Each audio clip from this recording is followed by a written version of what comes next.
Agradecerles a todos, agradecer también al Comité de Cardiopatía Isquémica de FAC y también el patrocinio del laboratorio Beringer que nos acompaña esta noche. Y vamos a tratar, como dice Juan, un tema muy interesante que es estrategia fármaco-invasiva y fibrinolíticos. Me va a acompañar para la moderación de este webinar el doctor Pedro Sangroni. Pedro es jefe de la Cátedra de Cardiología de la Facultad de Ciencias Médicas de la UNR, cardiólogo intervencionista del Sanatorio Parque. Pedro tiene muchísima experiencia en redes, en tratamiento de infarto. Está a cargo de una red modelo de hospitales públicos aquí en la ciudad de Rosario, así que es un gusto que Pedro nos acompañe. Y también, además de Juan, que ya había empezado su presentación, vamos a tener dos disertantes más con muchísima experiencia. Y al final tenemos un chat que vamos a abrir para que podamos conversar un poco de este tema. De este tema que parecía hace algunos años que estaba olvidado, que no merecía mucha discusión, pero ahora nuevamente está en la cresta de la ola. Si bien sabemos todos que la angioplastia primaria debe ser la estrategia de reperfusión para los pacientes que se presentan con un infarto agudo de miocardio, eso no se discute, es la mejor estrategia para reperfundir a nuestros pacientes de manera efectiva, completa y sostenida, pero sus resultados, como todos sabemos, están muy relacionados a los tiempos. Y particularmente en nuestro país, con una logística muy especial, los datos que reflejan ARGE-MIAN-ST, que es el registro FACSAC, habla de que un porcentaje muy alto de estas angioplastias primarias se hacen fuera de los tiempos que recomiendan las guías, incluso las recomendaciones de nuestro propio comité a través del documento de consenso que se publicó el año pasado. Por eso hoy vamos a volver a hablar de este tema tan interesante que es estrategia fármaco-invasiva, sobre todo en nuestro país, cuáles son sus ventajas, cuál es la evidencia y, y el tema de fibrinolíticos, cuál sería el fibrinolítico ideal. Así que brevemente lo dejo a Pedro para que ya Pedro también le dé lugar a Juan que comience su presentación. Bueno, buenas noches a todos. Gracias, Gerardo. Es un placer estar en esta reunión con distinguidos colegas y, como vos decías, para tratar un tema interesantísimo, porque creo que tanto los trombolíticos como la estrategia fármaco-invasiva debe ocupar un lugar preponderante. Desde 1992, que quedaba claro que el mejor trombolítico era en aquel momento el alteplase. En Argentina durante años seguimos usando la streptokinasa y creo que es una deuda que teníamos los cardiólogos que tenemos que saldar y tratar de reperfundir de la mejor manera. Así que bueno. Vamos, para ir empezando, entonces el doctor Juan Montonar, reconocido cardiólogo, nos va a comentar en su presentación cuál es el fibrinolítico ideal. Empezamos con Juan y después presento a los demás antes de la charla de cada uno. Adelante, Juan. Bueno, muchas gracias Pedro, muchas gracias Gerardo. Como decíamos, vamos a tratar de ver cómo podemos aplicar en nuestro país estas nuevas estrategias fármaco-invasivas en la República Argentina, sobre todo para disminuir los tiempos en reperfusión. Sabemos que la terapia con intervención coronaria percutánea directa es la indicación Princeps en el infarto agudo de miocardio con supradesnivel del ST, pero tenemos un problema con los tiempos que vamos a ver qué es lo que hemos aprendido a través de estos años. Básicamente, hemos visto en esta reciente publicación cómo las terapias que han mejorado a través del tiempo, con un aumento de la cinecoronariografía y de las terapias de reperfusión en infarto de miocardio, han disminuido la mortalidad desde el 30% entre 1950 y 1960 a la actualidad en 3 a 6%, esto es en Estados Unidos y en Europa. Un concepto importante es que una vez que se rompe la placa y se forma el trombo, esto nos llevó mucho tiempo aprender que la causa de la oclusión arterial en un infarto agudo de miocardio era un trombo. A partir de este conocimiento se empezaron a tratar de establecer terapias para abrir esta arteria y esto se hizo principalmente con un cardiólogo ruso, Chajov, que introdujo en una coronaria derecha streptokinasa intracoronaria logrando la reperfusión y disminuyendo el ST en el infarto agudo de miocardio. Años después viene el concepto del tiempo y la evolución con los estudios de Reimer en los laboratorios del Dr. Bramwell, y empieza a aparecer que aparte de la reperfusión, el tiempo es importante para salvar miocardio. De esa manera se produjeron varios estudios con trombolíticos, angiosplastia, un gran auge de la angioplastia, definitivamente con resultados excelentes en el infarto agudo con supradesnivel del ST, y se creó una dicotomía o una competencia entre la angioplastia y la terapia farmacológica durante un tiempo, que hoy en día, gracias al factor tiempo, esta discusión prácticamente está ya desechada, y las terapias de reperfusión que tenemos y que son efectivas son la angioplastia directa, la trombolisis farmacológica con los nuevos agentes trombolíticos y, por supuesto, la terapia fármaco-invasiva. Y todo esto es en honor al tiempo, que es lo que hemos aprendido últimamente. Y esto está reflejado en el consenso que se publicó el año pasado de la terapia de reperfusión en infarto no complicado, que lo coordinaba Gerardo, la doctora López y Miguel Ominal, y donde el tiempo era un punto importante en todo este consenso. El registro ARGENIAM, como decía Gerardo, es un registro muy importante para nuestro país. Demostró que la tasa de reperfusión es el 86% en la Argentina, 21% con fibrinolíticos, y la estrategia fármaco-invasiva es solamente del 3%. En los datos actuales de este registro aumentó aproximadamente a un 6,5-7% la estrategia fármaco-invasiva. Quiere decir que estamos reperfundiendo como en el primer mundo, con más del 86% le estamos abriendo la arteria correctamente. En Europa y en Estados Unidos la mortalidad ha ido disminuyendo con las terapias de reperfusión, como hemos visto, hasta un 5%, entre un 3 y un 6%. Pero ustedes vean que en la Argentina esto no ha ocurrido y nos mantenemos en un promedio aproximadamente del 9% de la mortalidad. ¿Qué es lo que pasa? Que tenemos esta dicotomía entre una arteria abierta y una mortalidad que no le hemos logrado descender acorde al resto del mundo. Y esto probablemente sea el factor tiempo, ya que la mitad o menos de la mitad llega dentro de los establecidos 120 minutos, 4 de cada 10 en los 90 minutos y solo 2 de cada 10 en 60 minutos para abrir la arteria. Y estamos hablando de los mejores centros que hay en la Argentina, los que están más preparados para el manejo de infarto y de intervencionismo.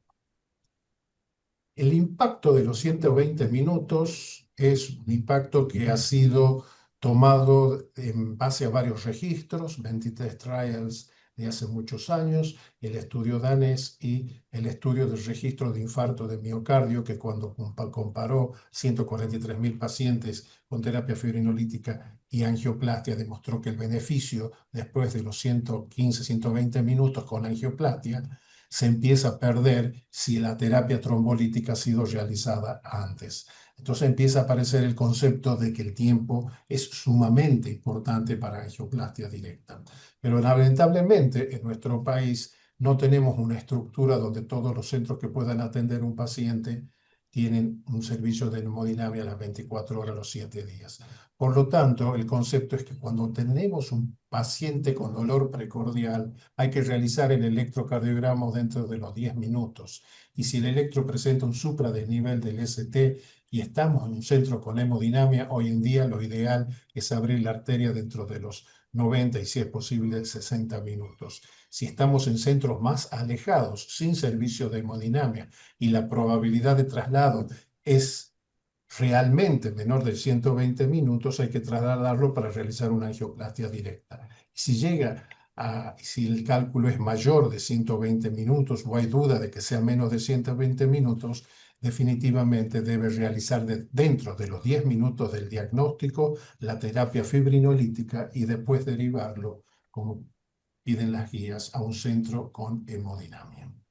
Y esto es importante porque ya los estudios con terapia trombolíticas habían determinado características en el tiempo. Cuando más temprano realizo la terapia trombolítica, mayor miocardio y mayor cantidad de vida salvo por 1.000 pacientes tratados en un metaanálisis.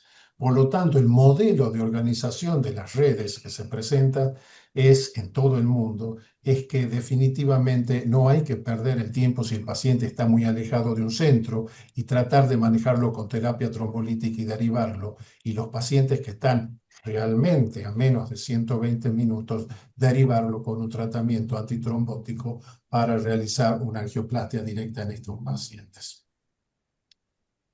Esto es importante porque esto de nuestro país, este es un trabajo presentado por Miguel Ominal en AFAC, donde se vio que los centros que están más alejados y derivan pacientes con infarto de miocardio son los que más mortalidad tienen y más insuficiencia cardíaca desarrollan durante la internación. Por lo tanto, esto es un problema en la Argentina que tenemos que resolver. Muchas veces para muchos médicos es más fácil trasladarlo para angioplastia que iniciar terapia trombolítica. El concepto del cambio de estructura del trombo a través del tiempo es importante, porque también cuando realicemos la terapia fibrinolítica lo más temprano posible, los éxitos de reperfusión son mayores. Dentro de los grandes estudios con terapia fibrinolítica en infarto está el estudio ISIS y previamente el estudio GISI, que fue el primero que demostró que la streptokinasa disminuía la mortalidad, sobre todo cuando se lo hacía en las 3 primeras horas. Y esto fue confirmado por el estudio ISIS-1, donde la streptokinasa con aspirina también disminuía mortalidad en forma significativa y también cuando más temprano uno la realizaba. Luego, esto es una droga no fibrino específica, y luego empiezan a aparecer las fibrinos específicas, como el RTPA. El primer estudio que demostró superioridad sobre streptokinasa en abrir arterias es el estudio TIMI-1, con un gran porcentaje de apertura, y TIMI-3. Y el mega estudio Justo 1 definitivamente volcó en la clínica el beneficio de estas drogas fibrino específicas en más de 41.000 pacientes con un infarto que tenían hasta 6 horas, con una disminución significativa a los 30 días de la mortalidad. Esto nos habla, por lo tanto, de que hoy en día podemos usar terapia fibrinolítica en forma segura y en forma muy efectiva en el tiempo establecido, es decir, cuando más temprano, mejor, más fácil va a ser la reperfusión, más fácil va a ser la disolución del trombo. Y tenemos distintos tipos de trombolíticos, como hemos dicho, los no fibrino específicos, que es lo que más usamos en la República Argentina, la streptokinasa, que tiene tasa de reperfusión entre un 60 y 68, y los fibrinos específicos, como el Alteplase, 84% de reperfusión de flujo TIMI-3, y el Tenecplase similar, 85%, con la gran ventaja de que los fibrinos específicos no tienen antigenicidad. Esto es importante porque de las características del Tenecplase con respecto a los demás trombolíticos, la simplicidad en el uso. Esta simplicidad en el uso de un bolo en 10 segundos puede facilitar mucho el incremento de la terapia trombolítica en lugares alejados para trasladar a los pacientes. Y esto es lo que tenemos que manejar. Vean ustedes, estas son todas las características y las dosis, pero vean en este gráfico la simplicidad de usar el Tenecteplase. Streptokinasa, goteo en 1 hora de infusión con todos los problemas que puede tener de hipotensión y anfilaxia. Alteplase, bolo y luego infusión. Y el Tenecteplase, solamente un bolo administrado en 10 segundos. Es sumamente sencillo y esto se suma a la efectividad categórica de la droga. Por lo tanto, ¿cómo debería ser el fibrinolítico? Ya lo planteaba hace mucho Van der Werf. Rápida acción, que esto lo tiene, alta eficacia, baja incidencia de efectos adversos, baja tasa de reoclusión, fácil de administrar, régimen simple y adaptado al paciente, buenos resultados a largo plazo y buscar el costo-efectividad. Y probablemente el TNK esté cumpliendo todas estas propiedades hoy en día. Y aparte de la facilidad de su uso, la dosificación también es sumamente sencilla. Ustedes vean que se realiza en base al peso del paciente. Una vez preparada la infusión, si el paciente pesa hasta menos de 60, hasta 60 kilos menos, se usa 6.000 unidades, que son 6 mililitros. 60-70, 7 mililitros. 70-80, 8 mililitros. Esto da la pauta de la facilidad de manejar las dosis y de la facilidad y la rapidez de realizar esta medicación en los pacientes. Un dato importante es que debe administrarse con solución fisiológica y no con solución de destroza por neutralización de la droga. Por lo tanto, para ir terminando, esta droga, el tenecteplase, definitivamente salva vidas cuando el paciente no puede ser derivado a un centro donde uno le va a realizar una angioplastia o tiene más de 120 minutos. Una vez realizado el diagnóstico en un paciente con supradesnivel del ST y antes del traslado o durante la ambulancia, a los 10 minutos ya tengo que estar haciéndole el trombolítico, que se hace en segundos. Y esto definitivamente ha demostrado en distintos estudios, que después van a hablar los doctores, que es sumamente beneficioso. Por lo tanto, hoy en día esta es la estrategia que debemos seguir. Angioplastia directa definitivamente, si estamos en un servicio con hemodinamia o la derivación es menos de 120 minutos, terapia farmacológica y derivar a un servicio con angioplastia y tratar de elegir la mejor terapia farmacológica que tengamos. Y espero que en los próximos años se pueda extender el uso de TNK en toda la República Argentina. Debemos saber que hoy en día no son adversarios, sino son complementarios, fibrinolíticos y angioplastia directas. Por lo tanto, una vez diagnosticado el supradesnivel en el electro, derivarlo a angioplastia rápidamente, si es menos de 90 minutos mejor, si tiene menos de 120 minutos, seguro trasladarlo a un centro de angioplastia, y si tiene más de 100, realizar fibrinolíticos, y el fibrinolítico ideal hoy en día es el TNK. Y todo esto ha hecho que la mortalidad, el uso de angioplastia, el uso de trombolíticos, nuevos trombolíticos y la combinación fármaco-invasiva esté disminuyendo la mortalidad en infarto con supradesnivel en todo el mundo. Por lo tanto, en pacientes con infarto con supra, la angioplastia directa es de elección en los primeros 120 minutos del primer contacto médico. Si es mayor de 120 minutos el traslado para un paciente, se debe realizar terapia fibrinolítica, mejor si son fibrinos específicos, y de esto probablemente, y es así, el TNK sea el más eficaz porque es fácil de dosificar, como hemos visto, rápida administración para tener una estrategia fármaco-invasiva alejada en los centros que no tienen o carecen de hemodinamia en la República Argentina. Y esto probablemente va a lograr bajar la mortalidad, que hasta ahora sigue siendo un problema para nosotros en base al tiempo. Muchas gracias por su atención. Buenísimo, Juan, excelente presentación. Gracias por adecuarte al tiempo.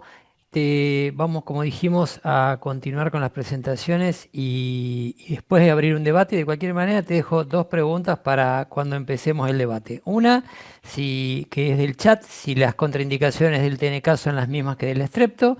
Y segundo, a los cuántos minutos de finalizado el bolo debemos evaluar si está reperfundida la arteria o no. Esas dos las dejamos para ir al debate al finalizar las tres presentaciones. Vamos a seguir ahora entonces con la presentación número 2 a cargo del doctor Daniel Mauro. Daniel es un amigo y es un cardiólogo intervencionista de la provincia de Mendoza.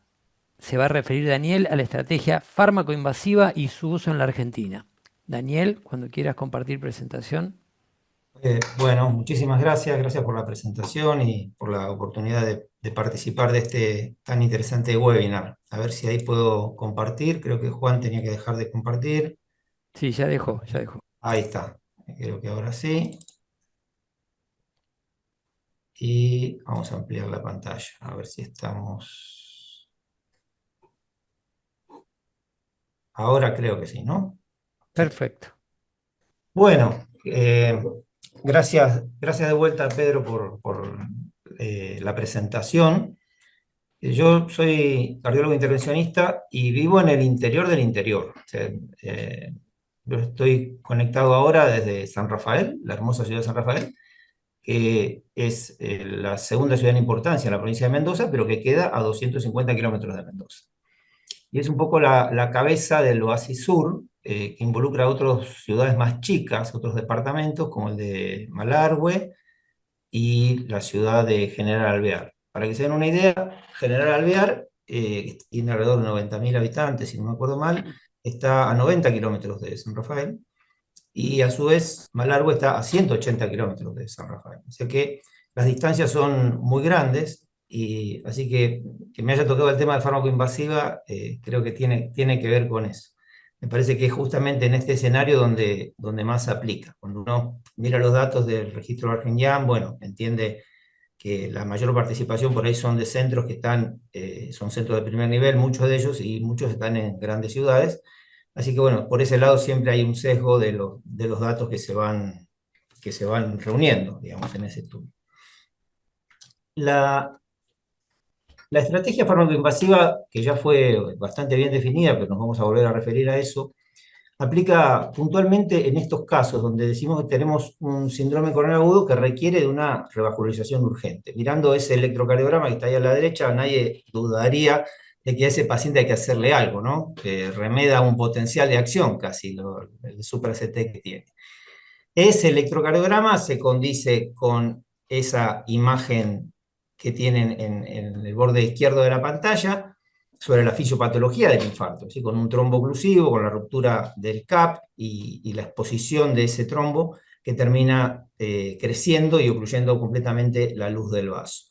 Y cuando miramos la angiografía de este electro y de esta fisiopatología en imagen, lo que encontramos es la imagen que tienen abajo a la derecha. Es una coronariografía, nos indica que está totalmente ocluida la arteria descendente anterior, en su segmento proximal, es donde tiene una flecha roja que así lo señala.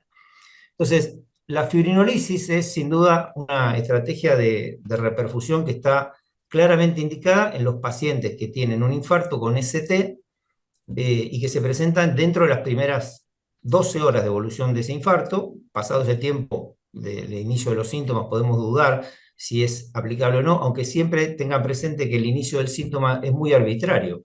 Todo nos pasa cuando interrogamos pacientes con infarto, que a veces es muy difícil poder definir en qué momento el infarto empezó. Nadie se lo dice con categórica puntualidad. A veces algunos pacientes sí, y eso nos ayuda mucho.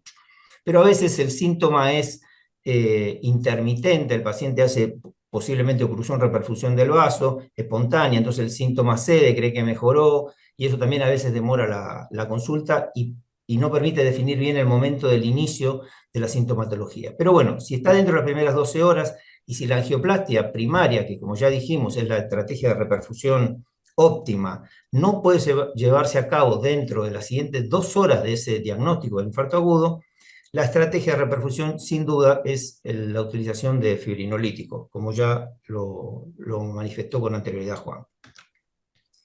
Entonces, la estrategia fármaco-invasiva se define como una estrategia híbrida de reperfusión. Es una fibrinolisis inmediata, idealmente debiera ser prehospitalaria, llevada a cabo por los servicios de emergencias móviles. Eso sería lo ideal, como ocurre en algunos otros lugares de Europa o Estados Unidos, o bien iniciarse en centros que, por supuesto, no tengan hemodinamia. De ahí, el paso que sigue es el traslado del paciente para una coronariografía programada, entre comillas, idealmente debe ser realizada entre las 2 y las 24 horas siguientes, dependiendo de la estabilidad clínica o no del paciente. Es decir, si corresponde hacer la angioplastia, entonces hacerla en ese momento.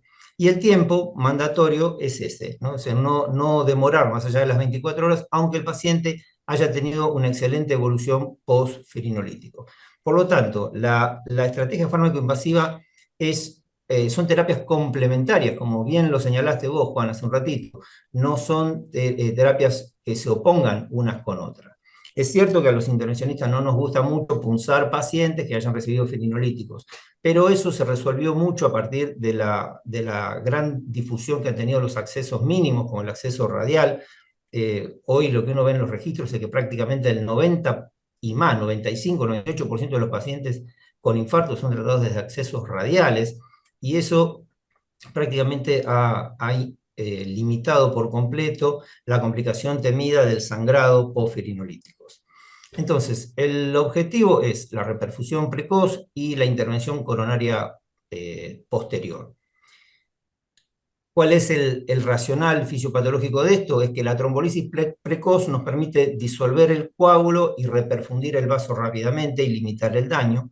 Y la intervención coronaria, con implante de stent, es lo que finalmente contiene, estabiliza la placa y favorece una reparación definitiva del vaso dañado. Obviamente esto tendrá que ir acompañado de la conveniente terapia antiplaquetaria, de la cual no vamos a hablar ahora porque este webinar es sobre ferinolíticos, pero es imprescindible también tenerlo en cuenta. Muchas veces nos chocamos con esa realidad de que el paciente no recibió una carga suficiente o por ejemplo, clopidogrel, cuando sabemos que por ahí no es lo ideal, para llevarlo luego a la sala de hemodinamia, porque van a tener que pasar muchas horas hasta que el paciente esté convenientemente antiagregado.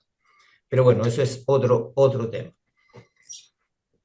Este consenso reciente que fue desarrollado por el Comité de Cardiopatía Isquémica de la FAC, al cual tengo el orgullo de pertenecer, nos indica estos conceptos claves respecto a la trombolisis fármacoinvasiva, que dicen, como pueden leerlo ahí, que aunque tengamos criterios claros, clínicos, positivos de reperfusión, todo paciente con trombolisis debe ser derivado a una sala de cateterismo. Podemos discutir en qué tiempo, en cuántas horas, pero lo conveniente es conocer la anatomía coronaria de ese paciente y realizar, si corresponde, una angioplastia coronaria lo más temprano posible. Idealmente en un lapso que no supere las 24 horas, estando la arteria abierta. Y el objetivo primario de esto es optimizar, digamos, el beneficio de la reperfusión, minimizar el daño, minimizar la posibilidad de complicaciones. Cuando se presentan signos de reproducción precoz del vaso, por supuesto, o el paciente está inestable hemodinámicamente o tiene inestabilidad eléctrica, la angioplastia hay que realizarla de manera perentoria y urgente, y ese paciente debe ser mucho más rápidamente derivado para terapia invasiva. El objetivo final de todo esto, por supuesto, es prevenir los eventos adversos mayores, las complicaciones que todos conocemos del infarto, y mejorar los resultados clínicos. Fíjense en este protocolo de tratamiento estandarizado que ya emitía el Ministerio de Salud de la Nación en el año 2019. Hubo otro avance similar para regiones sobre el año 2016.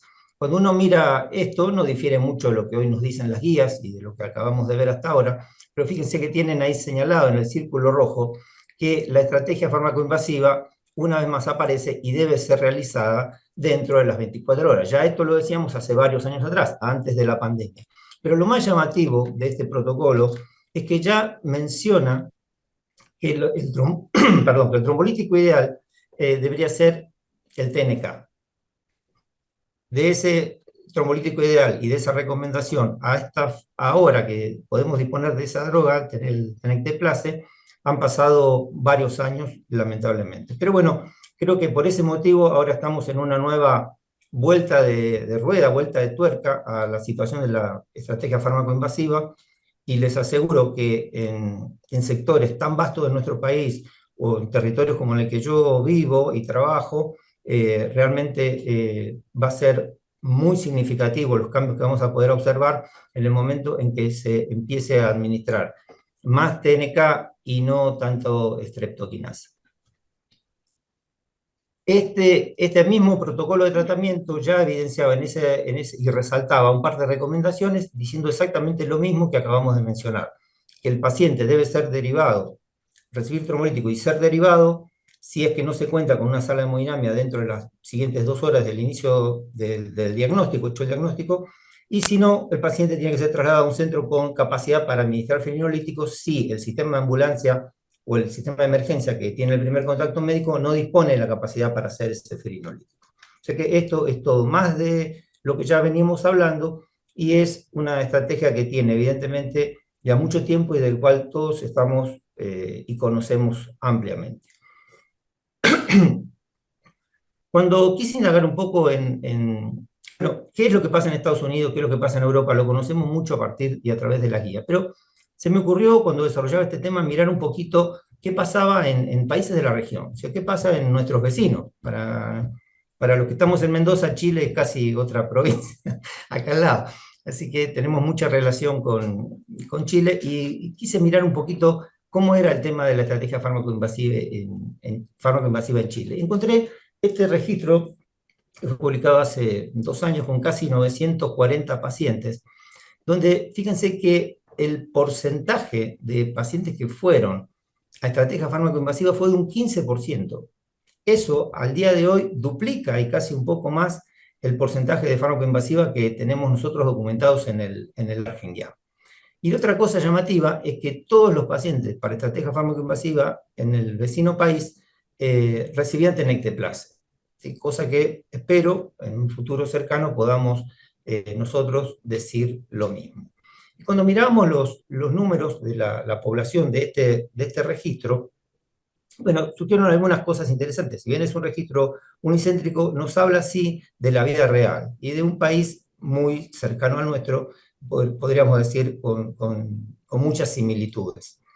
Fíjense que en este trabajo, el tiempo promedio desde la administración del fenilolítico al ingreso a la sala de hemodinamia fue de 127 minutos. O sea, no fue un tiempo tan prolongado. Si bien en algunos casos, bueno, pasaron 4 horas, fue casi una decisión del médico tratante en qué momento subir a ese paciente post-fenilolítico sin mandarlo a la ambulancia de manera perentoria. Es decir, la indicación de la fármaco-invasiva surgió por puro criterio médico. Estos no eran pacientes que estuvieran en ningún protocolo.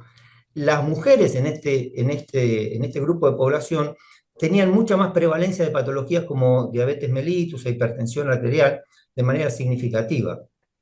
Pero también esas mismas pacientes, mujeres, tuvieron, como van a ver en la evolución, peores resultados a largo plazo.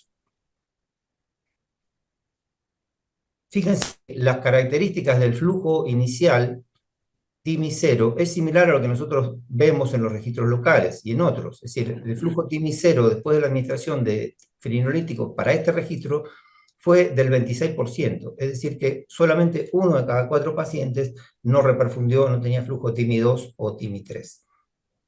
El flujo final TIMI 3 fue similar en las dos estrategias. Los pacientes que no fueron a fármaco-invasiva fueron directamente a angioplastia y el flujo TIMI 3 fue similar y rondó el 96% de los pacientes. Como era de esperarse, cuando uno mira en la tabla la necesidad de tromboaspiración en estos pacientes, obviamente fue notoriamente inferior esa necesidad en el grupo que recibió trombolíticos que en el grupo que no lo había recibido. Cuando miramos las tablas de sobrevidas de este registro interesante, vemos que si comparamos la estrategia de trombolisis con no trombolisis y con angioplastia directa primaria, los números son bastante similares de sobrevida a 30 días y de sobrevida a casi más de 3 años, 1.200 días en el seguimiento de este estudio, con cifras que son bastante similares y rondan el 90-95%. Cuando miramos la sobrevida conforme al sexo, acá vemos que sí, hubieron diferencias, hombres versus mujeres, tuvieron mejor sobrevida los pacientes varones con las mujeres, como habíamos anticipado anteriormente, en el grupo, en las características basales de la población, había mucha más prevalencia de patologías cardiovasculares previas, coexistencia de factores de riesgo, diabetes e hipertensión arterial en el grupo de mujeres respecto al grupo de hombres. Por otro lado, las cifras de mortalidad incipiente a 30 días, miradas ahí en ese primer corte, no diferían mayormente de los pacientes que recibieron fármaco invasiva de aquellos pacientes que recibieron angioplastía primaria directa, tal y como lo vemos en todos los registros y documentos de otras partes del mundo. En resumen, este registro unicéntrico con población del mundo real refleja condiciones actuales del manejo de estos pacientes. Hay una elevada carga de patologías cardiovasculares en la población, sobre todo en la población de mujeres, y estos eran pacientes de zonas rurales que tenían limitaciones para los controles médicos, tal y como puede pasar exactamente en nuestro país, en las distintas regiones de nuestra geografía. Los buenos resultados de la estrategia fármaco-invasiva en términos de sobrevida a mediano plazo fueron similares para los distintos grupos. Y esto concuerda con todo lo que está ya reportado, como en el stream y otros metaanálisis mucho más recientes publicados en las guías, como ya sabemos. En el registro, ya mirando de vuelta a nuestro país, en el ARGEN-YAM, que actualmente tiene datos de más de 8.500 pacientes, la estrategia farmacoinvasiva, fíjense que rondó el 3% y a partir de lo que nos comentó Juan recientemente, ahora a eso ha subido un poquito más, está cerca del 5,5 a 6%, pero sigue siendo proporcionalmente baja la proporción de pacientes que van a estrategia farmacoinvasiva. Esto es algo sobre lo que creo que como sociedad científica y como comité deberíamos también trabajar para tratar de optimizarlo y mejorarlo en el futuro próximo, en el futuro cercano, digamos. Como conclusión de los beneficios de la estrategia, después se va a referir un poquito más a esto Lorena, podemos decir que es una alternativa válida, muy respaldada ya por registro, por publicaciones, por guías internacionales y también por guías nacionales. Hay una evidencia muy robusta, tanto de registros como del mundo real, digamos, como de ensayos clínicos. Sabemos que el pronóstico de los pacientes se mejora y se optimiza a partir de la aplicación de la estrategia fármaco-invasiva cuando esos pacientes no tienen acceso a una angioplastia primaria. Es una rápida forma de proveer una terapia de reperfusión, y más si podemos administrar fármacos en un solo bolo, de rápida, no solo rápida, sino fácil cálculo de administración. Esto ha permitido que mejore la sobrevida de los pacientes también que se encuentran en hospitales o en instituciones que no tienen acceso a hemodinamia 24/7, y también a largo plazo vemos que se reduce significativamente el tiempo total de isquemia, la insuficiencia cardíaca y los porcentajes de pacientes con shock cardiogénico. Por supuesto que tiene como desafíos requerir redes muy bien organizadas. Tenemos siempre el fantasma del riesgo de sangrado por fibrinolíticos, pero ya hemos hablado sobre eso y se va a mencionar un poquito más ahora en la próxima charla. Necesitamos protocolos bien integrados, necesitamos poder contar con capacitación rigurosa a los servicios de emergencias, de ambulancias móviles, para que cada vez se pueda desarrollar más la estrategia farmacoinvasiva en el lugar del primer contacto médico, del diagnóstico del síndrome coronario agudo que requiere una revascularización urgente. Debemos educar a la población para la consulta precoz. La deberíamos tener acá a nuestro colega de Córdoba, Walter Quiroga, que nos pica la cabeza permanentemente con el día del dolor de pecho, y creo que eso es una estrategia, pero fundamental. Nuestros pacientes muchas veces consultan a tiempo por ignorancia de que ese síntoma puede ser potencialmente muy grave. Obviamente que tenemos que entrenar también al personal que está en el frente, en el servicio de guardia de cualquier institución, para que rápidamente sospeche o reconozca, aunque no diagnostique, un síndrome coronario agudo y tenga el nivel de alerta suficiente para llevar eso al médico a cargo. Por último, el desafío creo que más fuerte que chocamos en el día a día es el de llevar los registros, tener los tiempos documentados.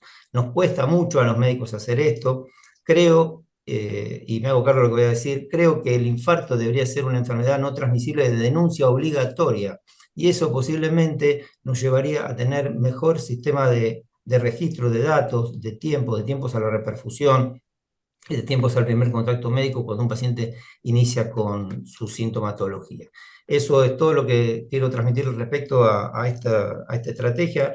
Elegí, digamos, dejar espacio para otros datos de los que se va a referir Lorena, y abreviar la charla a estos aspectos que me parecieron los más interesantes a resaltar en este webinar. Así que bueno, gracias por la oportunidad de compartirlos con ustedes. Muchas gracias, Daniel. Excelente también tu presentación, también tomándote el tiempo adecuado y programado. Así que ahora, bueno, Lore, podés ir compartiendo la próxima y la última charla. Ya tenemos varias preguntas muy interesantes para debatir al finalizar la presentación de Lorena. Lorena López es cardióloga clínica y cardióloga intervencionista de la ciudad de Tucumán. Lorena va a hablar de los beneficios de la estrategia fármaco-invasiva, cuál es la evidencia científica y en la vida real. Lorena, cuando quieras, arrancamos. Un segundo. Ahí está. Ahí la vemos. Bueno, buenas noches a todos. Muchas gracias a todos los que están participando y acompañándonos, al Comité de Cardiopatía Isquémica, al doctor Zapata, al doctor Sangronis por aceptar las invitaciones, el doctor Montaner, que es muy importante para seguir debatiendo, digamos, este tema que está muy en boga últimamente, y bueno, que nos resultó muy interesante plantearlo. Yo voy a hablar sobre los beneficios de la estrategia fármaco-invasiva, voy a hablar sobre la evidencia científica y de la vida real. Bueno, aparte de cardióloga e intervencionista, estoy como en la trinchera y aparte también del otro lado, porque estoy como cardióloga e intervencionista en un hospital público, en el Hospital Centro de Salud de Tucumán. Aparte soy coordinadora de UCO del Sanatorio Modelo y actual presidente del Comité de Cardiopatía Isquémica de la FAC. ¿Mm? Bueno, algunas cositas voy a mencionar como para recalcarlas. La Organización Mundial de la Salud determina que la enfermedad isquémica del corazón es la primera causa de mortalidad a nivel mundial, representando el 13%, y el tratamiento temprano del IAM sabemos que es el principal objetivo a lograr, por eso que tenemos que implementar estrategias para disminuir los tiempos de isquemia. Un poquito en qué consiste el tratamiento. Bueno, la trombólisis, que es administrar un fármaco trombolítico en un hospital o prehospitalario, que es un poco lo que hablábamos con Daniel, hacer un traslado, que el paciente sea trasladado urgentemente a un centro con capacidad de angioplastía.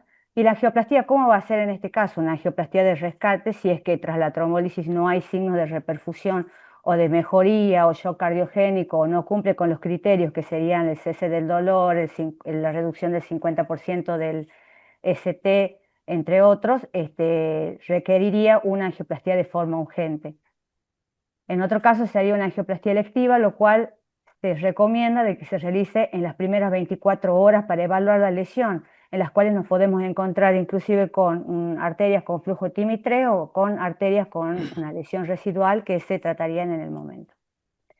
¿Cuáles son las ventajas de la estrategia fármaco-invasiva? En primer lugar, la reperfusión temprana. Permite iniciar la apertura de la arteria ocluida lo antes posible, reduciendo el daño del músculo cardíaco.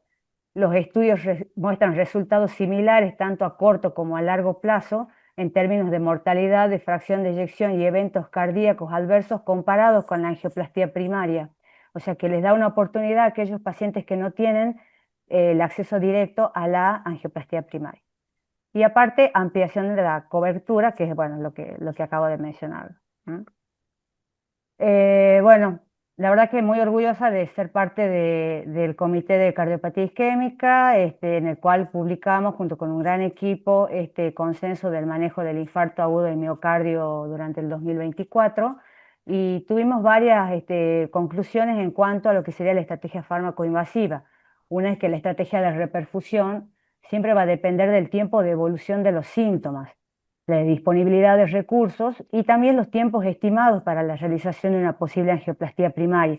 Entonces estamos hablando del tiempo de consulta del paciente, estamos hablando de ver los lugares con los que disponemos, los recursos tanto farmacológicos como humanos y como de equipamiento a nivel de salas de hemodinamia. La fibrinolisis es la estrategia de reperfusión indicada para pacientes que se encuentran dentro de las primeras 12 horas de iniciados los síntomas, cuando la angioplastía no se pueda llevar a cabo dentro de los 120 minutos del primer contacto médico. El tiempo estimulado se debe contar desde el momento hasta el momento en que la guía pasa la obstrucción, o sea que se recupera el flujo en la arteria, y no hasta que el paciente arriba al centro con capacidad de hemodinamia, que son dos cosas totalmente diferentes, ¿sí? Por ello, el tiempo de traslado para un paciente con infarto no debería ser mayor a los 30 minutos, en cuyo caso sí se debe optar por una infusión de trombolíticos para hacer su posterior derivación. Y si la administración del dicho trombolítico fue exitosa, se debe optar por una estrategia fármaco-invasiva, realizar el procedimiento dentro de las 3 o 24 horas, y cuando la administración no sea exitosa, se debe proceder a una angioplastía de rescate. Las guías del American Heart del 2025 para el manejo del infarto agudo de miocardio con elevación del ST recomiendan la angioplastía primaria como una indicación clase 1A, pero también nos da la posibilidad en aquellos que no tengan acceso a angioplastía primaria en menos de 120 minutos, optar por una terapia fibrinolítica para disminuir los tiempos de retraso, porque ya después de ese tiempo los beneficios ya no son tan evidentes en comparación con la administración más oportuna de la terapia fibrinolítica, ¿sí? Y como siempre nos recomiendan utilizar agentes fibrinolíticos que sean fibrino específicos. En ese momento el TNK, el reteplase y el alteplase. Este es un estudio que se publicó en la revista de Cardiología Intervencionista que habla sobre la estrategia fármaco-invasiva como un tratamiento de reperfusión en áreas sin disponibilidad de angioplastia primaria. En este caso, lo que vemos es en un hospital del Palmar, Murcia, en España, donde contaban con un hospital central que contaba con hemodinamia, con angioplastia primaria, y los hospitales comarcales los dividieron en diferentes zonas, en 2 zonas, en las cuales la primera, la zona 1, se encontraba a menos de 50 kilómetros del hospital que disponía de angioplastía, y una zona 2 que se encontraba mucho más alejada, a los cuales se les realizaba el tratamiento trombolítico, ¿sí? De estos pacientes a los que se les realizaba la trombolisis, al 58,5% se les realizaba el tratamiento fármaco-invasivo, el 34% iba a angioplastía de rescate y solamente 10 pacientes, el 7%, no se realizó por diferentes causas, no se les realizó el intervencionismo adecuado. Como ven, en los grupos poblacionales la única diferencia que había era la presentación de fibrilación auricular en los grupos. Y vemos también que no hay diferencias estadísticamente significativas en cuanto a los endpoints duros de mortalidad y eventos cardiovasculares mayores en relación a la angioplastía primaria que se realizaba en el hospital cabecera con respecto a los hospitales comarcales, lo cual recalca la importancia de la fibrinolisis. Como ven también, ambas líneas en cuanto a mortalidad cardíaca total, ACV e IAM en el seguimiento, no había diferencias significativas con el correr del tiempo, y esto implicaba las curvas de mortalidad, tanto mortalidad cardíaca, ACV e IAM en el seguimiento, accidente cerebrovascular y también infarto agudo de miocardio. Entonces, los pacientes diagnosticados con síndrome con elevación del ST tenían menor accesibilidad a la angioplastía primaria. Hay que integrar una red regional de asistencia para permitir lograr resultados comparables a una angioplastía primaria. Este trabajo nos muestra que armando una red regional de asistencia al infarto se puede realizar una reperfusión mediante una combinación de una estrategia fármaco-invasiva con angioplastía. Y así tenemos tasas de supervivencia similares en ambas situaciones, ¿sí? Estas cifras son similares a las recogidas en otros estudios, que son el Rescate 2, que mostraba el 7,5%, el Recalcar 7,26%, 11% el Priamo 2, 7,6% el Mascara, y también hay registros de la red de asistencia de infarto de Bélgica, donde la mortalidad de los hospitales, tanto comarcales y de los hospitales con disponibilidad de angioplastía primaria, fue entre el 7 y el 6%. Igual a la red de asistencia del infarto en Minnesota, donde la mortalidad también rondaba entre el 5,2 y el 7,2 respectivamente, que no se aleja mucho de los registros que tenemos en Argentina con el ARGENIAM, con sus sesgos correspondientes. Este es un estudio, el STREAM-1, que es uno de los estudios que nos ayudó a determinar las dosis del tenecteplase y la relación que tenía con la edad. El STREAM-1 evaluaba a los pacientes, inclusive hasta los 75 años, en los cuales se utilizaba tenecteplase como fibrinolítico, tenían una ventana de dolor de 3 horas, versus una angioplastía primaria, ¿sí? Se evaluó una mortalidad de alrededor del 4,5% en ambos pacientes. No hubo diferencias entre el grupo estrategia fármaco-invasiva con respecto al grupo angioplastía primaria, pero sí hubo una mayor incidencia de hemorragia intracraneal en aquellos mayores de 75 años. Cabe destacar que el esquema era tenecteplase, clopidogrel 300 miligramos, que no se le daba a los pacientes mayores de 75 años, se le daba una carga de aspirina que variaba entre 150 y 325 miligramos, se realizaba un bolo endovenoso, seguido de una dosis anticoagulante de heparinas de bajo peso molecular de 1 miligramo kilo de peso.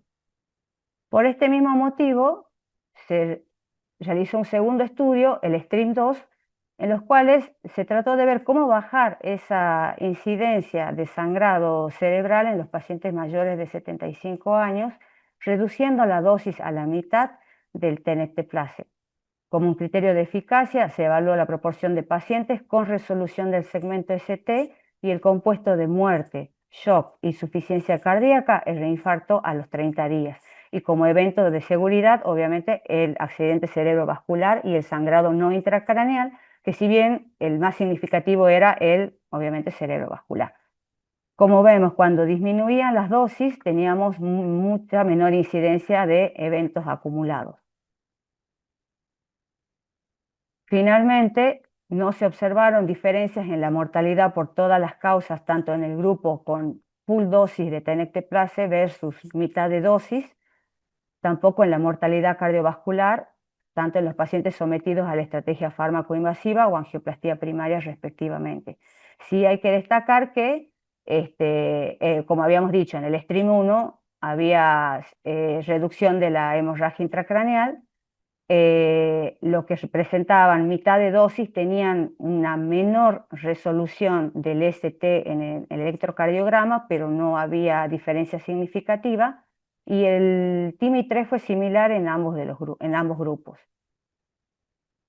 Este es un subanálisis del estudio ARGENIAM, que es un registro que se realizó en Argentina, como bien lo dijo Daniel previamente. Es un registro que por ahí no nos permite ver toda la realidad argentina, porque no es un estudio obligatorio, generalmente era más, se invitaba a los centros a participar. Sería interesante continuar, estamos intentando de reiniciarlo para continuar con la recopilación de datos y ver qué podemos mejorar en la parte de conocer cuál es nuestra realidad con la cardiopatía isquémica. Esta revisión se publicó en el 2023, en el cual estuvo el doctor Zapata también a cargo. Incluyó 4.788 pacientes con infarto con ST de 36 horas de evolución, ¿sí? En el 88,5% se realizó angioplastía primaria, el 8,4% trombolíticos con reperfusión positiva, y solamente de ese 8,4%, el 2,9% recibió una estrategia fármaco-invasiva, que es también lo que había mencionado Daniel, que es una de las cosas que hay que corregir. En cuanto a los tiempos de consulta, vemos cuando se realizó una estrategia de angioplastía primaria, el tiempo dolor a consulta fue una media de 90 minutos, de trombolisis 60 y de fármaco invasiva de 115, ¿sí? Con una P significativa. En cuanto a los eventos intrahospitalarios, shock cardiogénico, mortalidad, mortalidad en pacientes de alto riesgo, mayor sangrado, no hubo diferencias significativas entre la estrategia fármaco-invasiva y la angioplastía primaria. Otra revisión del ARGENIAM, que evaluó la mortalidad por infarto agudo de miocardio en el registro continuo y su relación con las diferentes terapias de reperfusión. En cuanto a las variables de mortalidad total, en el análisis multivariado se vio que la edad, el sexo femenino, la clase KILIP al momento del ingreso, fueron 3 variables que estuvieron relacionadas significativamente con el aumento de la mortalidad.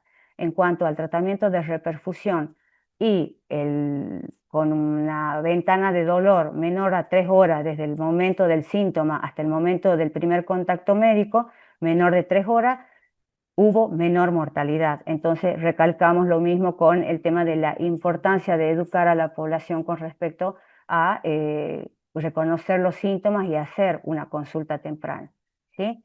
En este cuadro vemos cómo la mortalidad aumenta, llegando al 15% en el caso de los pacientes que no recibieron reperfusión, que inclusive duplica la cantidad de los pacientes que fueron reperfundidos. Los pacientes que recibieron solamente fibrinolítico, el 9%, el 7,5% angioplastía primaria, el 2,99% que recibieron estrategia fármaco-invasiva, y el 9,4 angioplastía de rescate. En cuanto a angioplastía de rescate, cabe destacar que se presentaba en aquellos pacientes que tenían un tiempo mayor, un tiempo total de isquemia mayor. O sea, a mayor demora de la consulta, mayor el tiempo de isquemia, y por más que reciba una angioplastía primaria y no tenga otra oportunidad, la mortalidad igual aumenta. Entonces, seguimos recalcando el tema de la importancia de la fibrinolisis en los casos en los que se las pueda realizar. También, bueno, esto es también repetir un poquito lo que les había recalcado. Bueno, la angioplastía 7,5 con trombolíticos 9% de mortalidad, 2,9 con estrategia fármaco-invasiva y con el rescate 9,4%. Los pacientes fallecidos obviamente fueron los de mayor edad, mujeres e insuficiencia cardíaca y ya recalcando nuevamente que a menor tiempo de consulta y primer contacto médico, a menor tiempo, mayor probabilidad de supervivencia y menos MACE. En conclusión, las pautas de la guía del American Heart recomiendan una intervención coronaria primaria percutánea para los pacientes con infarto con ST que presenten menos de 12 horas de inicio de los síntomas y que tengan un objetivo de tiempo de primer contacto médico de menos de 120 minutos como nivel 1A. La fibrinolisis y la angioplastía primaria constituyen los tratamientos de reperfusión para el síndrome con ST con superioridad para la angioplastía primaria si es que se realiza a tiempo y en condiciones adecuadas. Si tenemos demoras, siempre tratar de efectuar la fibrinólisis. La principal limitación de la angioplastía primaria es la imposibilidad de ofrecerla al total de la población por su disponibilidad y por los retrasos. Y sabemos que se han creado redes regionales para mejorar los tiempos de reperfusión y aumentar el acceso a la angioplastía primaria. Con esto me gustaría destacar que así como en Rosario, en Corrientes, están funcionando redes con mucha eficiencia. En Tucumán también, si bien necesitamos un poquito más de difusión, pero inclusive se hace hasta trombolisis teledirigida. Tratamos de complementar ambas estrategias para tener mejores resultados a largo plazo, ¿sí? Y a pesar del esfuerzo, hay pacientes con síndrome con ST que no llegan en tiempos adecuados para la angioplastía primaria y obviamente esto conlleva un aumento de la mortalidad y de la morbilidad. Muchas gracias. Excelente, Lorena, muchísimas gracias por tu presentación. Entonces, hay varias preguntitas, así que vamos a abrir el debate, vamos a tratar de ser contundentes con la respuesta para poder dar lugar a que todos opinen de cada una de ellas. Habíamos quedado, Juan, en empezar con un par de preguntas. Y la pregunta, una era del chat, las contraindicaciones del estrepto son las mismas que de la de tenecteplase, y en segundo lugar, ¿a qué momento, luego de dar el tenecteplase, considerás que es el momento ideal para definir si el paciente va a reperfundir o no? Bueno, las contraindicaciones son exactamente las mismas para todos los trombolíticos, eso está claramente establecido en todas partes.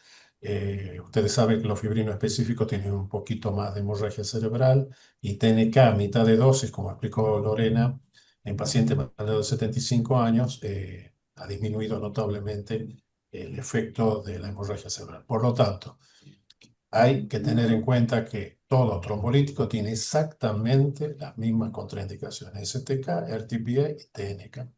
Con respecto al análisis de la terapia de reperfusión, lo clásico es analizar el supradesnivel que baje un 50% hasta los 90 minutos. Me parece que todo eso quedó ya en una era antigua del streptokinasa. La streptokinasa tardaba una hora en hacer la infusión y esperar 90 minutos. Me parece que esta droga, el tiempo de evaluación, de reperfusión, sería mucho menor, creo que no más de 30 minutos, 20 minutos, porque es un efecto mucho más rápido y es en bolo. Por lo tanto, me parece que hay que hacer electroseriado cada 10 minutos, 15 minutos para buscar reperfusión y estimo que seguramente antes de media hora puede estar reperfundido. Si no baja el ST, hay que empezar a apurar las ambulancias para buscar una estrategia de rescate y esperando que durante el traslado baje el ST y se reperfunda.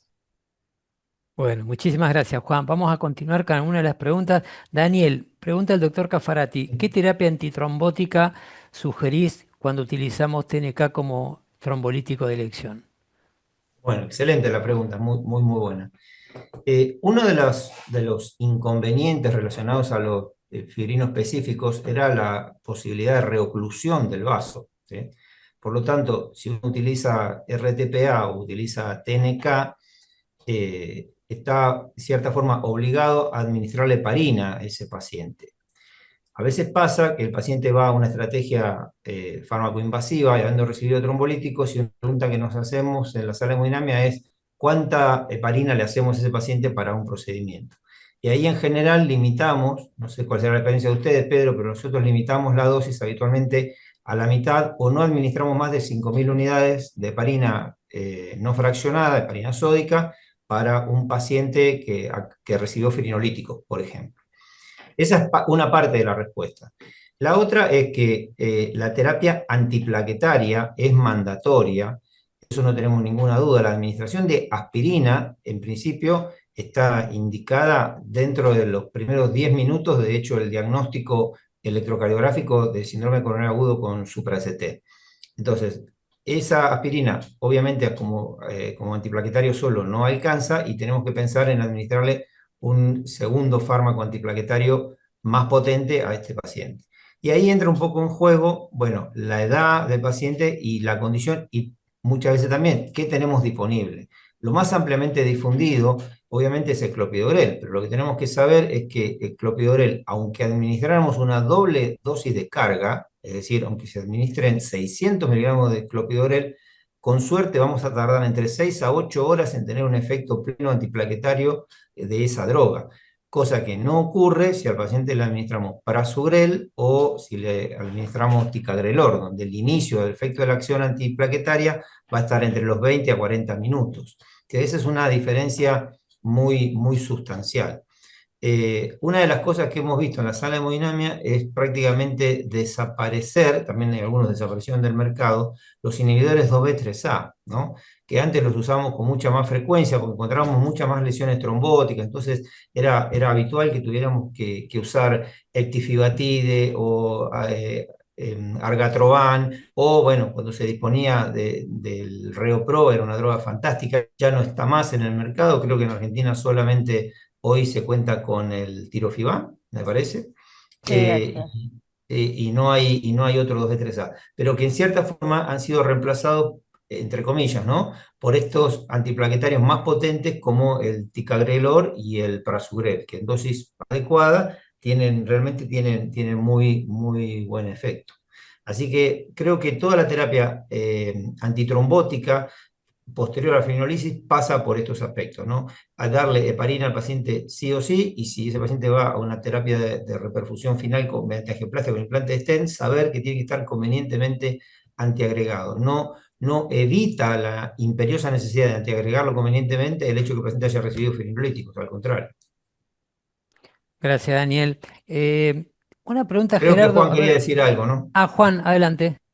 Ah, Perdón. sí, estoy de acuerdo con Mauro. El tema es que cuando uno hace trombolíticos, primero no está, vamos, autorizado a usar prasugrel ni ticagrelor, Ujú.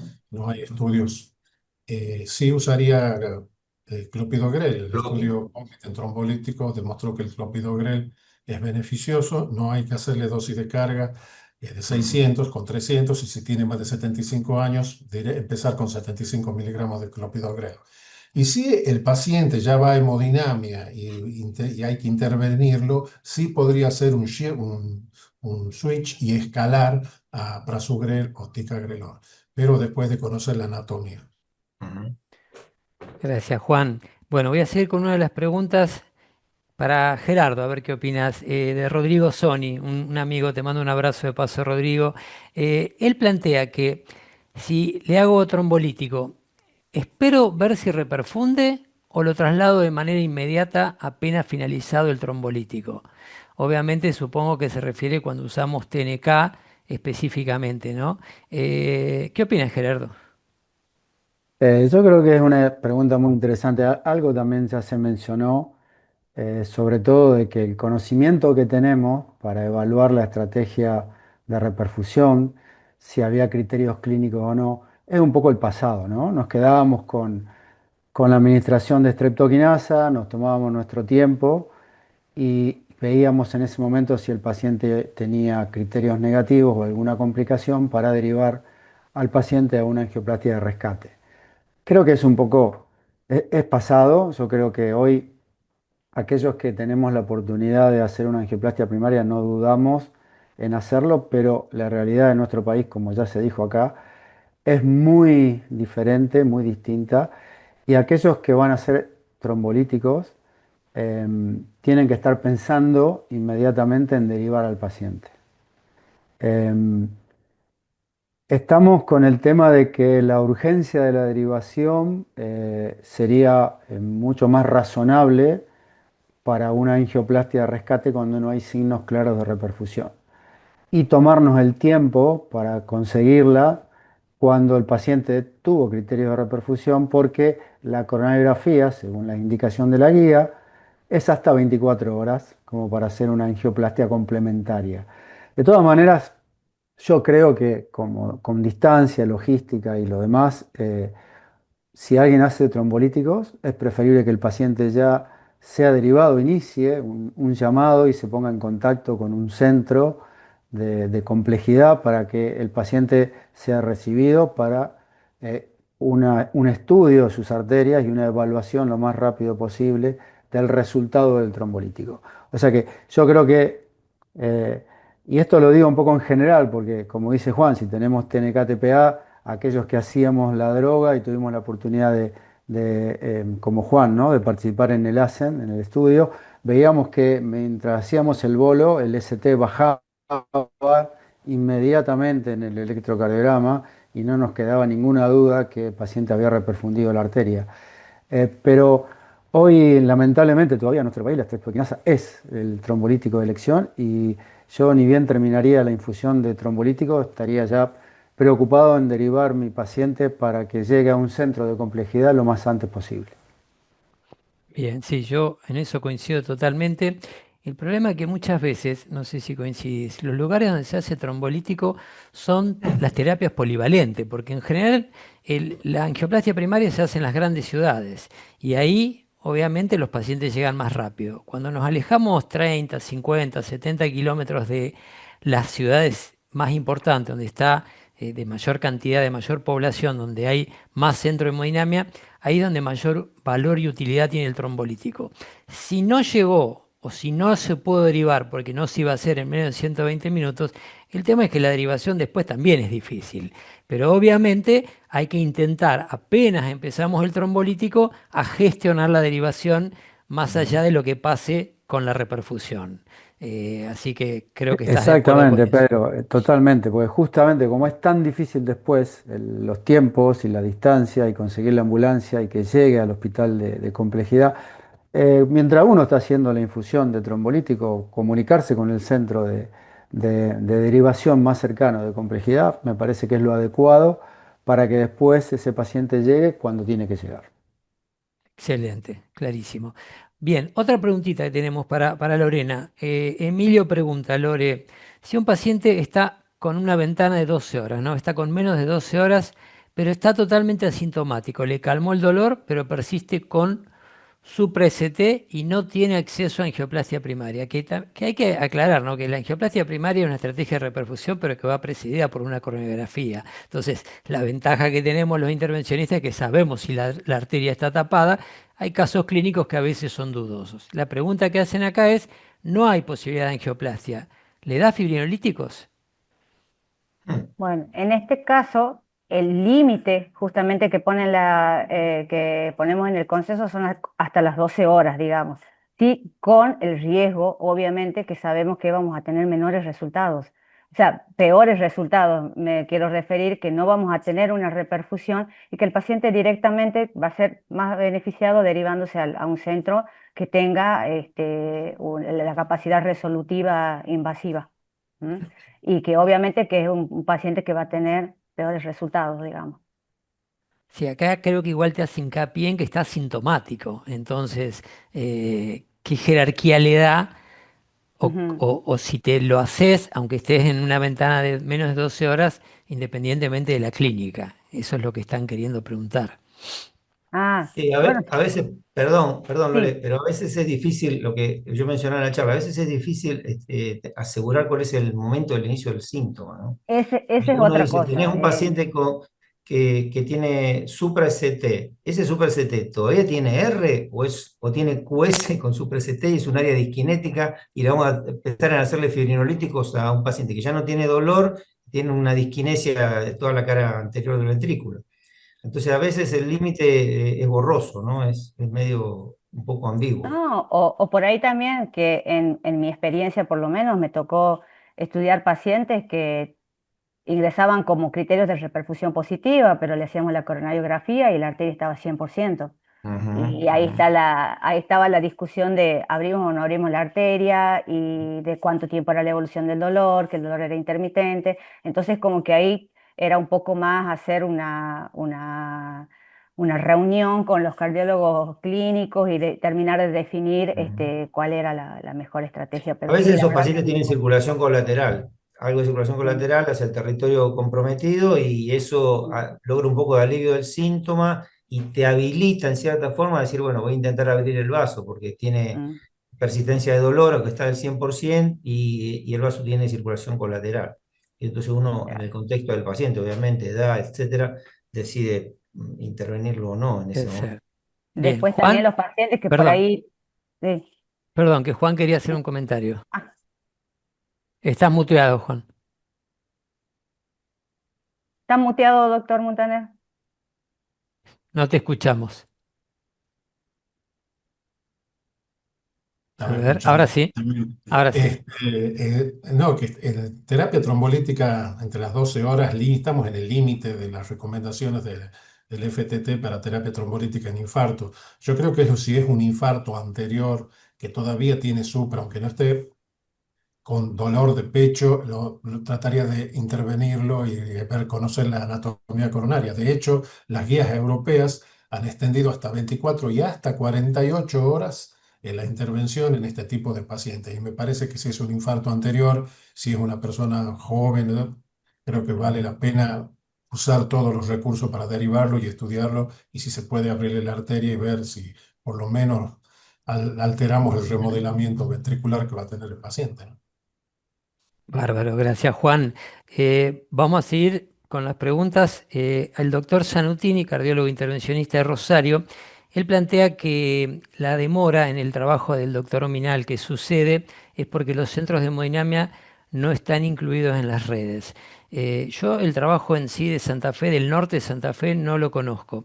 Pero la segunda parte, Daniel, que haces referencia, ahí no es como lo planteas. O sea, en la parte de Rosario, más allá de que haya otro hospital que tenga hemodinamia, la decisión de las autoridades provinciales fue que el Hospital Centenario era la cabecera de la red y como tiene dos salas de hemodinamia, se prefirió tener un lugar con alto volumen, con cardiólogos entrenados, en lugar de generar dos lugares. Con respecto a lo de Ominal, no sé si alguno de ustedes, Gerardo, conoce en detalle eso para justificar el tema de la demora.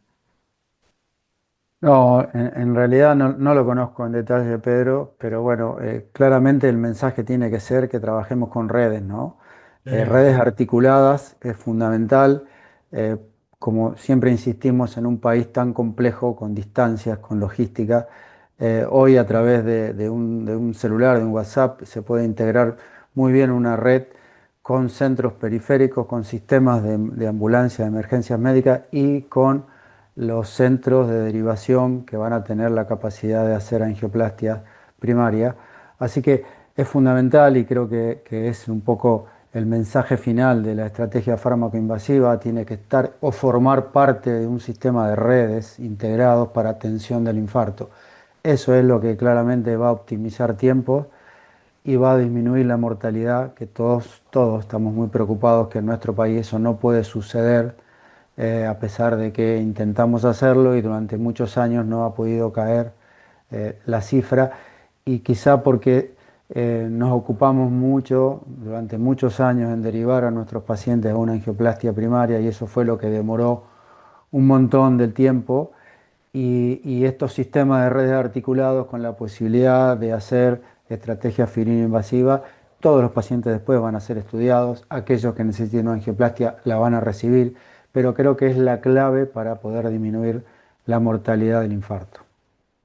Sí, eso yo estoy totalmente de acuerdo. Creo que es una palabra que no dijimos mucho, porque el tema de las redes a nivel público es mucho más fácil de hacerlas, porque obviamente hay menos intereses creados, pero a nivel privado, cada uno que tiene un centro prefiere o necesita o le conviene que el infarto venga a su lugar.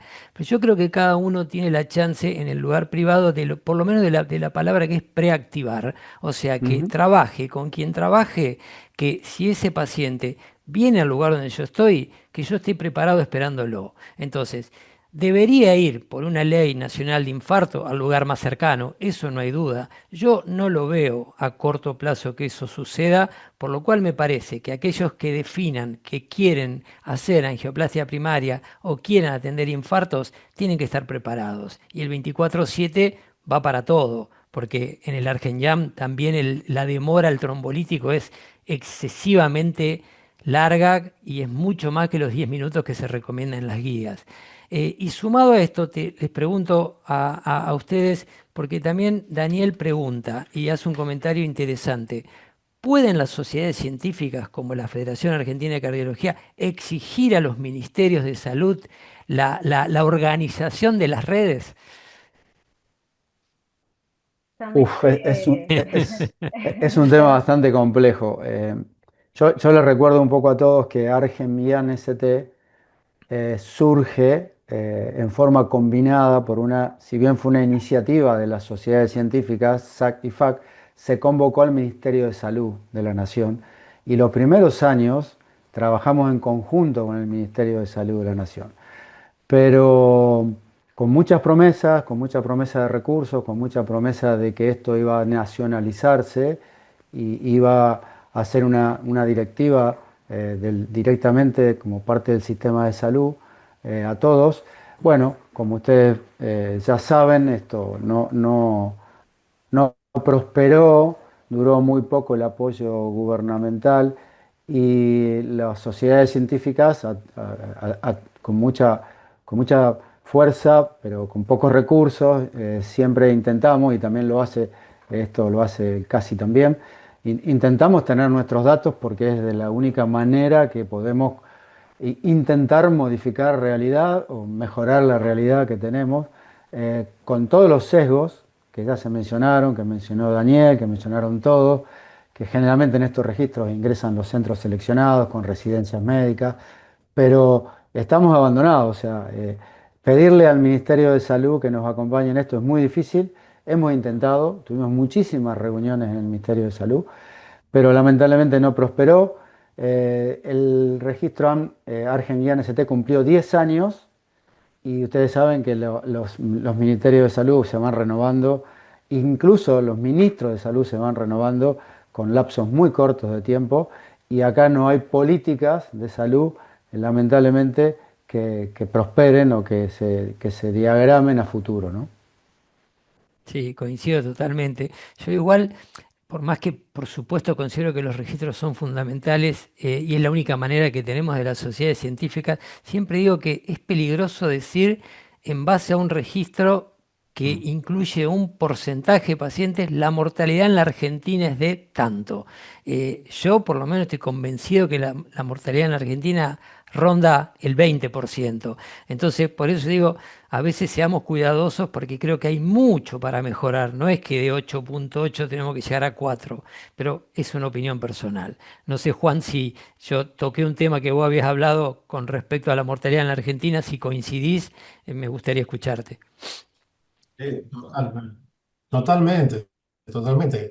Recordemos que la Argentina son los mejores centros de la Argentina. No sabemos qué es lo que pasa. total. El hecho de tener fármaco invasivo del 2% quiere decir que en el interior muchos pacientes deben quedarse con el infarto o aparecen a los 3 4 días cuando lo derivan a un sanatorio. Así que yo estoy convencido que la mortalidad debe ser el doble. Bien. Perdón. Perdón, Dale, dale. Daniel primero, después Lore. no, un Bueno, comentario breve. Algo a lo que no mencionamos en todo esto y que participa fuertemente es el sistema de cobertura que el paciente tenga. lamentablemente sucede, y hay, no sé, tantas realidades distintas en esto, que un paciente, según la credencial de obra social o no que tenga, puede tener acceso a un tratamiento o a internarse en determinado lugar o a ser derivado de determinado lugar o no. Y eso es algo que no debería ser así. Yo recuerdo una conversación que tuve hace algunos años con gente del GACI. El GACI es como el CASI de Francia, ¿no? Tiene mucho vínculo el CASI con el GACI. Y en una cena hablábamos sobre esto, y entonces me preguntaban cómo era el tratamiento del infarto, y yo le preguntaba cómo hacían en Francia, y me dice, es muy fácil, ese paciente se lleva al lugar más cercano, paciente con un infarto, y no tienen problema con la cobertura. No, me dice, es un ciudadano francés en emergencia. Eso fue lo que me contestó. Por lo tanto, el paciente puede ser trasladado a cualquier lado, público, privado, el que esté más cerca, el que tenga capacidad para resolverlo. Y el costo de eso se hace absolutamente cargo el Estado, que después se encarga rigurosamente de cobrarle al sistema de cobertura que el paciente tenga, sea una obra social, sea un seguro de vida, sea lo que sea. O sea, el Estado se lo cobra, pero al momento ese paciente es bien recibido desde el punto de vista económico, digamos, en cualquier institución disponible, porque es un ciudadano en emergencia. Y eso es por una especie de ley nacional, porque el servicio de emergencia funciona coordinadamente de esa forma. Hecho el diagnóstico, se coordina dónde el paciente se lo deriva cuando tenga una sala de hemodinamia disponible. No importa si es un hospital público, si es un centro privado, es indistinto, digamos. Y así debiera Eh, ser. Creo que de esas cosas tendremos que tomar ejemplo. Totalmente. Lorena, Sí, con respecto a las estadísticas del ARGENYAM, yo aclaré de que no era un registro general, sino que no era algo obligatorio, sino que eran centros que se les ofreció participar, por eso tenía ese sesgo, digamos, con respecto a que por ahí sí, con los números que tenemos en el ARGENYAM pareciera que tuviésemos números europeos, pero obviamente no es la realidad actual en Argentina.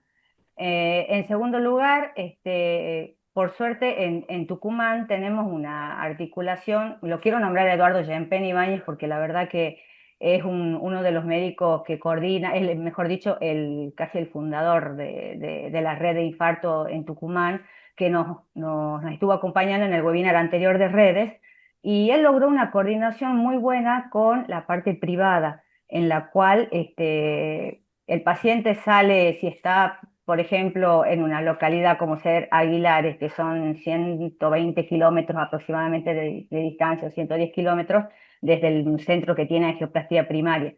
Trasladan al paciente y mientras van trasladando, van buscando, si el paciente tiene obra social, tiene conexión. Es una verdadera red tanto con la parte pública como con la parte privada. Si el paciente viene en malas condiciones, en shock cardiogénico, o bloqueado o con alguna otra complicación, directamente se trata de que vaya directamente al hospital público.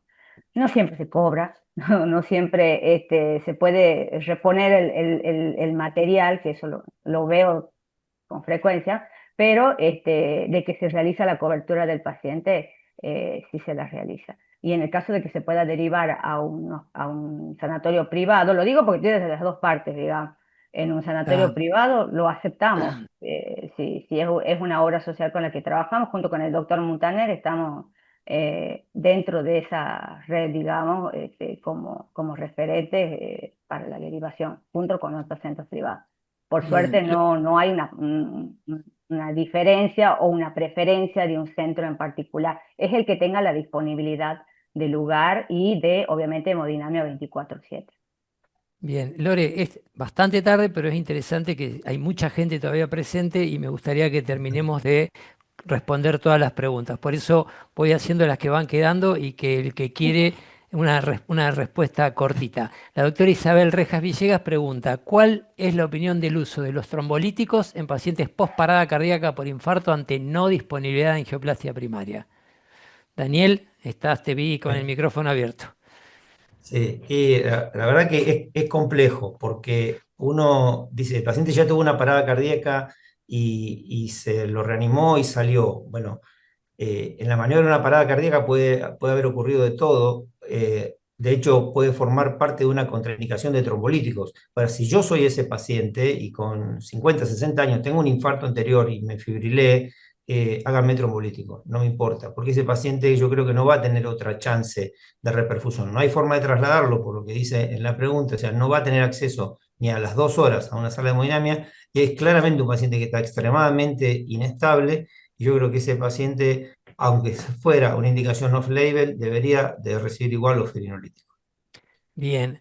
Otra que acá, bueno, no es Ingrid, sino que es el amigo Leonardo Abdo, bien, menos mal que aclaró, pone que felicita a los expositores.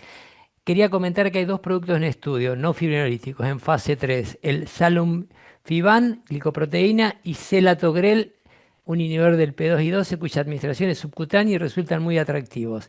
¿Quién de los, Juan, Gerardo, quieren comentar qué experiencia tienen, si lo conocen, si están participando en Sí. estos estudios? Ah, no, no, Dale, Juan. son estudios de investigación que se hacen con es un inhibidor de la glicoproteína 2B3A y un inhibidor P2 y 12 por vía subcutánea, que se lo hacen en una ambulancia en pacientes con infarto, y el Selagotrel, que es del P2 y 12 subcutáneo, es en el domicilio. Están avanzando a que el paciente tiene una sospecha de dolor precordial y bueno, pero eso para el primer mundo, comunicaciones telefónicas, que envía su electro y tiene supra, se lo inyecte él antes que llegue la ambulancia. Ese es un trabajo que estaba manejando Dick Packback, pero no sé si en la Argentina podrá ser factible. ¿Qué opina Yo Gerardo? creo, Pedro, que debemos ser claros en el mensaje, porque seguramente hay muchos que nos están escuchando que tienen posibilidad de ser trombolíticos, de animarse a ser trombolíticos y después Ujú, derivar a los pacientes, que debemos ser muy simples con el mensaje en cuanto a la estrategia coadyuvante de la fibrinolisis, que debe ser siempre aspirina, como bien dijo Juan, clopidogrel, porque es la única evidencia que tenemos cuando vamos a hacer fibrinolíticos en un paciente desde el estudio COMIT. A la actualidad no hay otra evidencia ujú. y no debemos olvidarnos de la heparina. Por lo menos si em, hacemos fibrino específica es claramente una recomendación por la vida muy cortita de los fibrinos específicos y que eso va a generar una retrombosis, pero aún hagamos streptokinasa, un bolo de heparina está recomendado, nosotros lo recomendamos en nuestro documento de consenso, así que es muy claro, aspirina, clopidogrel, un bolo de heparina, hacer el fibrinolítico y derivar al paciente. Vamos bien. Yo estoy 100% de acuerdo y si se trata de conceptos así claves, quisiera agregar dos, Gerardo. Uno, no olvidarnos tiempo es Sí. músculo, obviamente que es una frase muy conocida, pero que hay que llevarla a la práctica. Y segundo, que tenemos que hacer los cardiólogos cada vez más hincapié en el primer contacto médico. Nosotros vemos muchos infartos, pero nunca los vemos primero. Entonces, tengamos el mejor trombolítico, tengamos la mejor angioplastia, si el tiempo se pierde en el triage, en el diagnóstico, en hacer el electro, vamos a ir siempre llegando tarde y la mortalidad va a ser alta. Entonces, desde la educación, como lamentablemente no lo hacen a veces las instituciones gubernamentales, no me queda duda que las sociedades científicas sí las tienen que hacer. Y a veces hablamos todos entre nosotros el lenguaje cardiológico, pero nos olvidamos que los que atienden a los pacientes con infarto primero, en general, no son cardiólogos. Entonces, tenemos que seguir haciendo hincapié en esa cuestión. Alguien, si tengo otra más, bueno, acá de Lynn, esto es muy optimista. Al laboratorio que tienen Metalice pueden distribuir muestras en hospitales públicos para probarlo y convencer a los directivos de las ventajas del TNK. Bueno, perdón, pero es Está algo difícil. totalmente difícil. A mí, yo sé que esto está sponsoreado por Beringer. Gerardo, Juan, discúlpenme un tema que quiero comentar. A mí me parece extremadamente caro el precio en la Argentina y creo que habría que seguir trabajando. Sé que por ahí yo estuve trabajando con el Ministerio, por lo menos de Santa Fe, para ver si a través de una compra para los lugares que están más allá de 50 kilómetros de la ciudad de Rosario, conseguimos mejores precios. En un país como el nuestro, hoy el precio al cual uno lo consigue es un tanto elevado y me parece que para poder hacerlo masivo y para poder disponer del mejor trombolítico, que eso ya no se discute, va a ser necesario que sea un poco más accesible. Estuve la semana pasada en Perú y escuchando precios de otros países, puntualmente en México. me llamó mucho la atención el por qué una diferencia tan importante con el costo con la Argentina. Sabemos que la Argentina es difícil, que está lleno de intermediarios, pero creo que Ujú. también desde las sociedades científicas, como así también desde lo nuestro a nivel del ministerio, tenemos que tratar de que sea más accesible, porque si no, finalmente no lo vamos a poder usar. Porque hay que tenerlo. Esta es la diferencia, que se usa en emergencia, entonces yo lo tengo que tener antes, no puedo pedir que me lo compren. Y si los precios son altos, va a ser difícil que uno pueda disponer de una ampolla en un lugar que tiene una UTI polivalente a 100 kilómetros de una gran ciudad. No sé qué opinan. Y proporcionalmente es 4 veces más caro que la streptokinasa. 4 a 1. Pero tiene más o menos el mismo precio que el Alteplase. Sí, tiene el Que el mismo efectivo. RTPA, exactamente casi el Sí, mismo precio. Tiene el sí, Al mismo menos sí, por precio. el Cairo. Yo me tomé justamente el trabajo de buscarlo y, y sí. la idea eh, era implementarlo o llevar una propuesta justamente para la red, y también para la parte privada junto con el doctor Montaner, que estamos viendo de gestionar eso. Pero sí es importante también recalcar lo que vos dices, Daniel. Hicimos una encuesta el año pasado con Miguel Ominal y con el resto del comité de isquémica, y vimos que el 60% de los centros que pudimos enrolar en esta encuesta, que también fue una encuesta abierta y optativa, el 60% de los centros tenía streptokinasa y no lo usan, porque o no lo saben o o sea, a medida que los médicos tenían mayor edad, más de 10 años de antigüedad en un servicio, en una terapia intensiva o una unidad coronaria, no lo utilizaban, ya sea por resquemor, por los efectos secundarios, o directamente porque les era más fácil derivarlo al paciente y teniendo la droga en la mano. O sea que si no somos capaces de manejar streptokinasa, que tenemos mucho menos, digamos, se nos va a complicar el uso conseguir y utilizar trombolíticos, digamos. Es muy importante, como decía el doctor Sangronis, con respecto a la educación de médicos cardiólogos y no cardiólogos. Son los grandes desafíos que tenemos, Lore. Sin duda. Yo creo que es un mensaje muy claro que deja Lore, es el tema de que no usamos filinolítico, no tenemos que tener miedo a usarlo. Eh, en esta encuesta que hizo también el Comité de Isquémica sobre el uso y conocimiento de trombolíticos, vimos que los centros que estaban a más de 150 o 200 kilómetros no usaban trombolíticos en la mayoría, no tenían trombolíticos en la mayoría de sus centros, y acá está nuestro verdadero desafío, ¿no? Que tengan trombolítico. Obviamente, si podemos hacer algo desde las sociedades científicas para poder tener el filinolítico ideal, que sería TNK-TPA, a un buen precio, bueno, ojalá nos escuche de Beringer, pero el mensaje final es que no nos asustemos, tenemos que hacer trombolíticos, es un complemento a la angioplastia. Tenemos que estar comprometidos con salvarle la muerte a nuestros pacientes, y sabemos que es fundamental la reperfusión lo más rápido posible. Bien, coincido totalmente. Creo que hemos respondido a todas las preguntas. Ya estamos en 1 hora 40 desde el comienzo. Si alguien quiere Al hacer final, Lore, algún comentario. Bueno, excelente webinar, ¿eh? Bueno, No, ¿querés nada. cerrar, Gerardo, como Sí, jefe? claro, agradecerles, no como jefe, pero agradecerles a todos los presentes que nos han acompañado, agradecerle al Comité de Cardiopatía Isquémica, a Lore, la presidenta que tanto se ocupa de todo esto, Pedro, que nos ha acompañado en nuestro comité esta noche, y también obviamente a Beringer, que nos ayuda siempre a estar con este tipo de eventos para difundir esto que nos gusta tanto, que es tratar a nuestros pacientes y de hacerlo de la mejor manera posible, con las herramientas que tenemos, con lo difícil que es, pero que estamos comprometidos sin ninguna duda a cada día a trabajar mejor. Así que bueno, muchas gracias a todos muchas y gracias, Gerardo. a ustedes. Gracias.